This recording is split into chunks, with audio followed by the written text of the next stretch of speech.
నమస్తే ఫ్రెండ్స్, ఈరోజు నేను మీకు చూపిస్తున్న రెసిపీ ఏంటిదంటే తోటకూర శనగపప్పు. ఈ కూరనైతే చాలా టేస్టీగా ఉంటుంది. ఇది ఎట్లా వండుకోవాలో నేనైతే ఇప్పుడు ఈ వీడియో ద్వారా మీకు చూపిస్తా. దీనికోసం నేను ఒక కప్పు శనగపప్పుని తీసుకున్నా. దీనిని ఒక 2 సార్లు మంచిగా కడిగి నీళ్ళు పోసుకొని ఒక అరగంట సేపు అయితే నానబెట్టిన. ఆ లోపు నేను మా ఇంట్లో కొన్ని తోటకూర చెట్లు అయితే ఉండే, వాటి తోటకూరని అయితే కోసుకొచ్చుకొని మంచిగా కడిగి కట్ చేసుకొని పక్కన పెట్టుకున్నా. తర్వాత ఉల్లిగడ్డలు పచ్చిమిర్చి కట్ చేసి కూడా పక్కన పెట్టుకున్నా. ఇప్పుడు మూకుట్లో నూనె పోసుకొని అది వేడైన తర్వాత దానిలో ఆవాలు, జీలకర్ర, ఎండుమిర్చి వేసి తర్వాత ఉల్లిగడ్డన పచ్చిమిర్చి వేసి కొద్దిసేపు అయితే ఫ్రై చేసిన. ఇప్పుడు ముందే దంచి పెట్టుకున్న ఎల్లిపాయ ముద్ద కూడా వేసి ఇంకొక కొద్దిసేపు వేసి అయితే ఫ్రై చేసిన.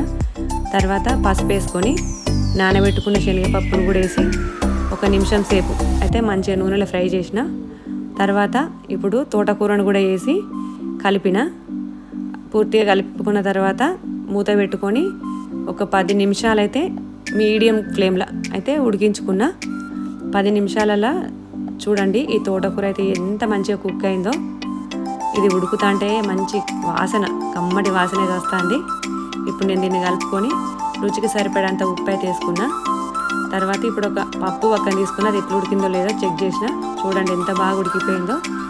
కొద్దిసేపు మళ్ళీ ఇట్లా కలుపుకొని ఒక స్పూన్ ధనియాల పొడి అయితే వేసుకున్నా. ధనియాల పొడి వేసి మళ్ళీ ఒకసారి కలిపిన. ఎందుకు ఇన్నిసార్లు కలుపుతుందంటే ఈ కూరకి మనం వాటర్ అనేది యాడ్ చేయం కాబట్టి ఇట్లా కలుపుకుంటున్నా. ఇప్పుడు నేనైతే దీన్ని రొట్టెలోకి తిందామనుకుంటున్నా. ఇది అన్నంకైనా రొట్టెకైనా ఏదైనా సరే సూపర్గా ఉంటుంది. నేనైతే జొన్న రొట్టె చేసుకుంటున్నా. ఇది చాలా అంటే చాలా బాగుంది కూర. నేను తింటుంటే మా కోడలు, అత్త నేను కూడా నిన్ను వీడియో తీస్తా, చూసి చెప్పు ఎట్లుందో చెప్పు అని నన్నైతే ఇట్లా వీడియో తీసింది. ఫ్రెండ్స్, ఈ వీడియో నచ్చితే మీకు లైక్ చేయండి, షేర్ చేయండి, సబ్స్క్రైబ్ చేసుకోండి.